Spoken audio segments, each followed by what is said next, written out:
अब इस पूरे मुद्दे पे चर्चा के लिए हमारे साथ खास मेहमान जुड़ गए हैं। सभी का एक बार स्वागत करूंगी। सिद्धार्थ शर्मा जी हमारे साथ आम आदमी पार्टी से प्रवक्ता जुड़ गए हैं। शुभेंदु शेखर अवस्थी जी बीजेपी से प्रवक्ता हमारे साथ जुड़ गए हैं। आदेश भारद्वाज जी कांग्रेस से नेता, राय तपन भारती जी वरिष्ठ पत्रकार हमारे साथ जुड़ गए हैं और निरंजन पोद्दार जी हमारे साथ राजनीतिक विश्लेषक जुड़ गए हैं। और सबसे पहले सवाल निरंजन जी आप ही से करूंगी।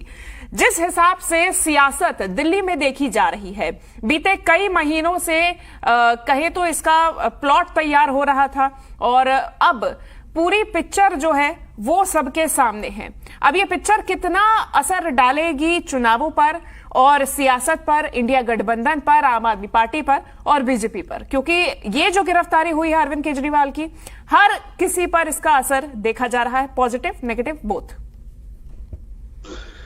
देखिए, जो आपने सवाल किया मैं शुरू यहां से करूंगा कि जिस तरीके से आम आदमी पार्टी ने 2012 के अंदर एक जन लोकपाल को लेकर के एक अंधा आंदोलन से अपने आप की शुरुआत करी।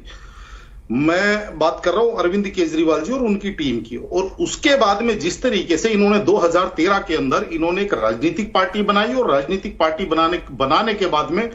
जनता ने इनको हाथों हाथ लिया और 28 सीटें जीत करके ये पहले ही चुनाव के अंदर, यानी कि पहला अभी जो पार्टी बनी थी पहले ही साल के अंदर इनको 28 सीटों की बहुत बड़ी सफलता मिली। और उसके बाद में जिस तरीके से आपने देखा होगा कि भाई अरविंद केजरीवाल जी ने इस्तीफा दिया 2015 के अंदर, दोबारा से जब ये चुनकर के आए तो बहुत बड़ा मैंडेट जनता को इनको मिला, क्योंकि उस समय अरविंद केजरीवाल जी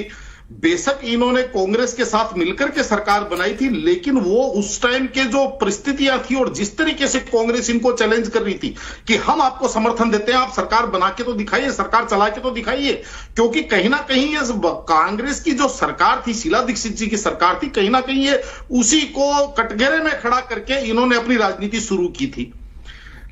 तो इसलिए उस समय जनता के मन में इनके प्रति एक भरोसा था। लेकिन उसके बाद में जिस तरीके से अरविंद केजरीवाल जी के जो बयान थे, अरविंद केजरीवाल जी के जो स्टेटमेंट थे, चाहे उसके अंदर गाड़ी नहीं लेने का हो, बड़ा बंगला नहीं लेने का हो, या जिस तरीके से शीला दीक्षित जी के ऊपर सवाल उठाया करते थे कि 16-16 एसी लगे हुए हैं, या तमाम प्रकार की जो बातें, और वो सारे के सारे प्लेटफॉर्म पर, पब्लिक प्लेटफॉर्म पे हैं, यहां पे वो सारी चीजें बता करके, और आपका समय जाया नहीं करना चाहिए। तो इसलिए मैं आपको बता रहा हूं कि जिस तरीके से वो सारी बातें की, लेकिन आगे जाकर के सारी चीजों के अंदर इनका यू टर्न होता चला गया। और निश्चित रूप से आपको मैं बताऊं, अब जिस तरीके से पिछले 2019 के लोकसभा चुनावों के अंदर भी कहीं ना कहीं चर्चाएं चल रही थी कि कांग्रेस और आम आदमी पार्टी का गठबंधन होने, तो कहीं ना कहीं थोड़ा सा जनता को ऐसा लग रहा था कि यार ये किस प्रकार की राजनीति है। और आज जिस तरीके से और उसके बाद में सबसे बड़ी बात क्या है शिवांगी जी, आपको ये चीज समझनी पड़ेगी कि जिस तरीके से केजरीवाल जी कहते थे कि हम राजनीति को बदलने आए हैं, हम राजनीति को एक नई प्रकार की और स्वच्छ राजनीति करने के लिए आए, लेकिन वास्तविकता क्या थी कि अरविंद केजरीवाल जी के जो शब्द थे, यानी कि मुंह के जो बोल थे, जब भी वो कुछ ऐसी बातें करते जो हमने आज तक इतिहास में किसी भी प्रतिस्पर्धी राजनेता के लिए या किसी भी पार्टी से हमने सुनी नहीं, जिसके अंदर आपने देखा होगा कि भारत के पदस्थ प्रधानमंत्री को इन्होंने कहा ये मानसिक रोगी है, इनको पागल खाने भेज देना चाहिए, या जिस तरीके से आपने देखा होगा चौथी पास राजा, यानी कि एक स्तर को ये जिस तरीके से ले गए, कहीं ना कहीं उसकी परिणति तो होनी थी। और मेरा ये मानना है कि देखिए, जब भी आपके वो कहते हैं ना कि तीर कमान से और शब्द जबान से निकलने के बाद में वापस नहीं आते हैं, वो बहुत बड़ा घाव करते हैं, और गोली से ज्यादा बोली घाव करती है। इस चीज को भी आपने सुना होगा। लेकिन ये नहीं माने, इन्होंने जिस तरीके से सोचा कि हम शीला दीक्षित को लांछित करके प्रदेश की सत्ता में आए, कहीं ना कहीं हम केंद्र से टकरा करके और केंद्र की सत्ता के अंदर जाने का इन्होंने वो किया। लेकिन आज मेरे हिसाब से आम आदमी पार्टी अपने अस्तित्व के सबसे बुरे दौर से गुजर रही है। और जो अभी आपने कहा कि भाई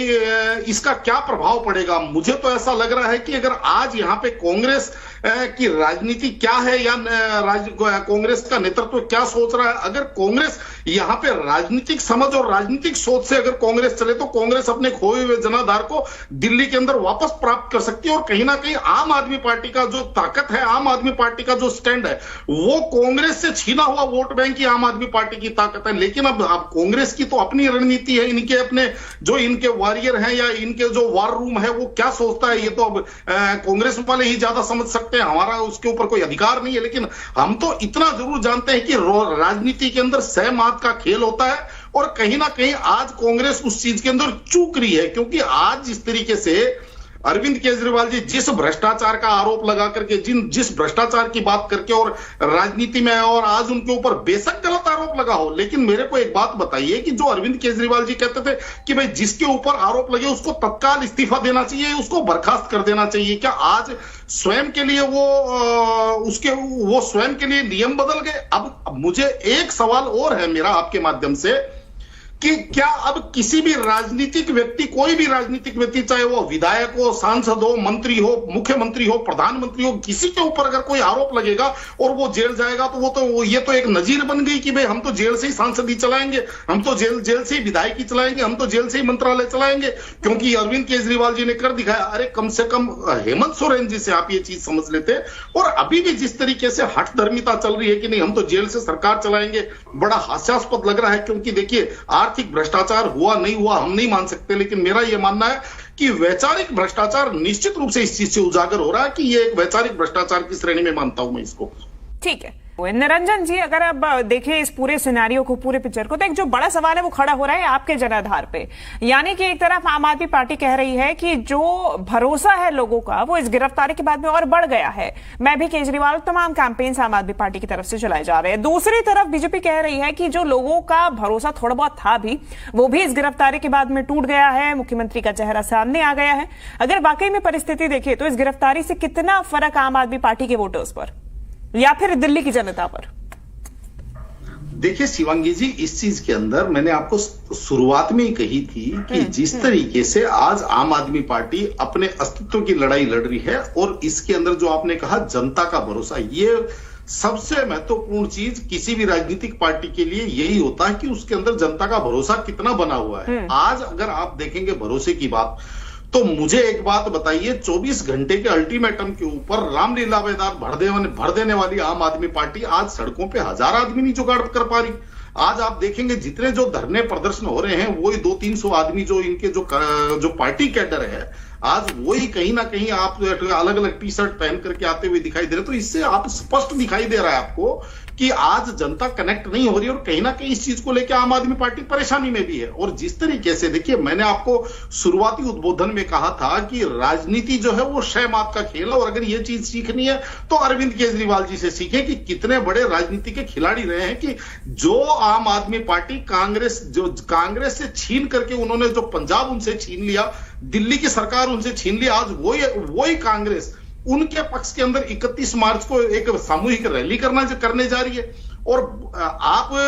आदेश भारद्वाज जी, मैं आपसे बड़ा क्षमा प्रार्थी हूं, क्योंकि मैं कांग्रेस का बहुत ज्यादा समर्थक व्यक्ति हूं, इसलिए मैं आपको एक बात कह रहा हूं कि मुझे समझ में नहीं आ रहा कि आपकी रणनीति कौन बना रहे हैं। और एक समय था कि जब आपने देखा होगा कि अनिल चौधरी जी गरज करके कहते थे कि आबकारी नीति की कंप्लेंटर तो हम है, उसके विसिल ब्लोअर तो हम है,